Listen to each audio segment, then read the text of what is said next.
Hello students, welcome to English class. Today we are going to read 5th chapter of Honeycomb, 7th standards English NCERT book. The chapter name is Quality. In this chapter, the author or the narrator tells us quality is one of the known story of Mr. Gessler, a German shoemaker who used to live with his elder brother in their shop in London. Mr. Gessler was the person who was known as the best shoemaker in the town, and he also used best leather. According to author, he was a perfect artist of his skill. The shop did not have any signs or signboard apart from the name of the Gessler brothers, which was run by these two brothers, who made beautiful boots. The story narrates how the Gessler brothers devoted their life to their art. This story starts with the description of the boot shop. On the top was the nameplate Gessler Brothers and a few shoes displayed in the window. And the author is standing beside this. The author had known the shoemakers for many years because he used to make boots for narrator's father. He said that they owned two little shops in a small by street. The narrator narrates one of his meeting with Mr. Gessler. He says, it has not been possible to go to him much because the shoes he made have lasted very long and are the best of their kind. He only used to make boots that were ordered, and the piece he made never ever failed to fit. So the narrator did not need to go to his shop very often. Further, he tells, the customer going to Gessler's shop sat on a wooden chair and waited. It was like going to some church. One day, the narrator goes to their shop to get a pair of Russian leather. A Russian leather shop he wanted. So he went to him at the age of 14 to have his shoes made. He asked Mr. Gessler, wasn't it hard to make boots? For which he remarked is as an art. His shop was small, dark, and smelled soothingly of leather, irrespective of the modern shop. The author asked him to make a pair of Russian leather boot. Mr. Gessler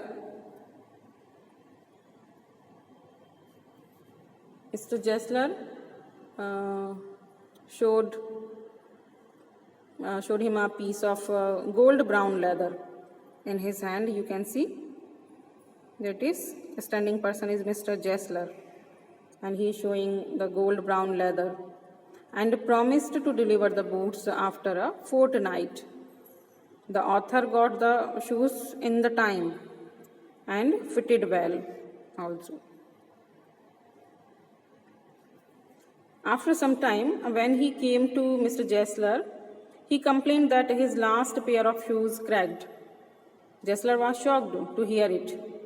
He asked him to get that pair, and he agreed to repair it or replace, and assured that if he can't repair them, those shoes, he will give the money back. On another occasion, the narrator entered Gessler's shop.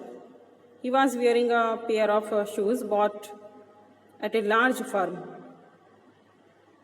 Gessler told that those were not his boots. He put a finger on that place where the left boot was not comfortable. He spoke bitterly that big firms made poor quality boots.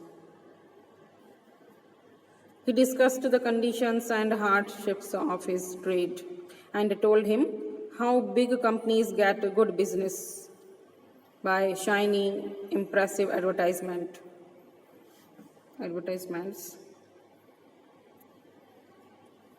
and not by work.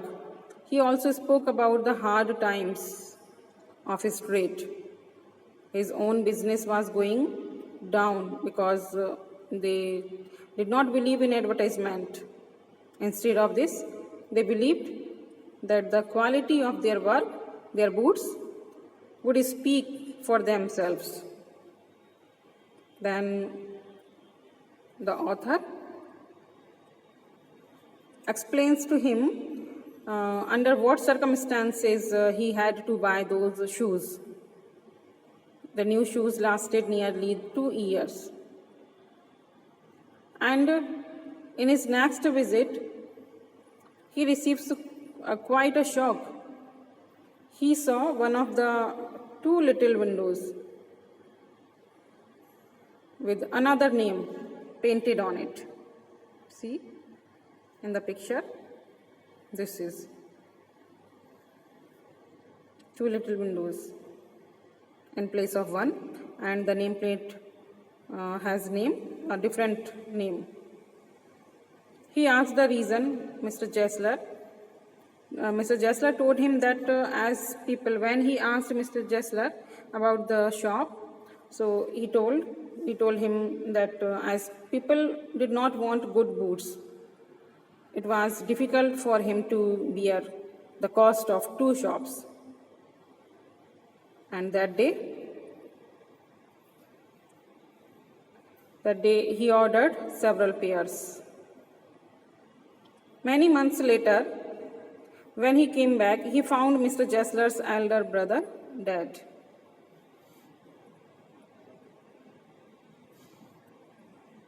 He again ordered several pairs of boots. Later, the author went abroad.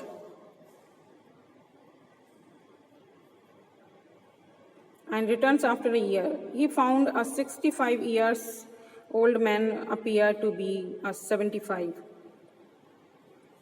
years old, who was still making boots. Mr. Jessler, now is of 75 years, is unable to recognize him at first. Narrator again ordered many pairs. When he tried the boots, they were the best in fitting, shape, finishing, and quality of leather. He sent a check to him.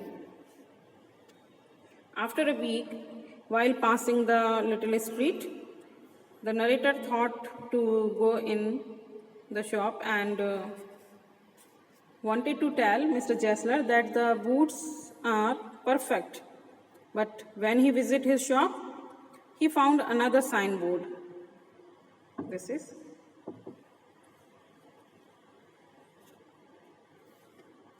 He found here another signboard.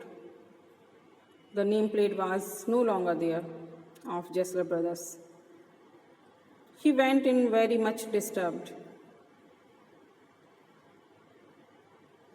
He entered the shop, and there a young English face greeted him. The narrator inquired about Mr. Jessler and came to know that he was dead due to slow starvation. He died in the lack of food and care. The young Englishman explained to him that Mr. Jessler used to devote himself to shoemaking so much that he used to forget about everything else. All the money went in the rands and leather.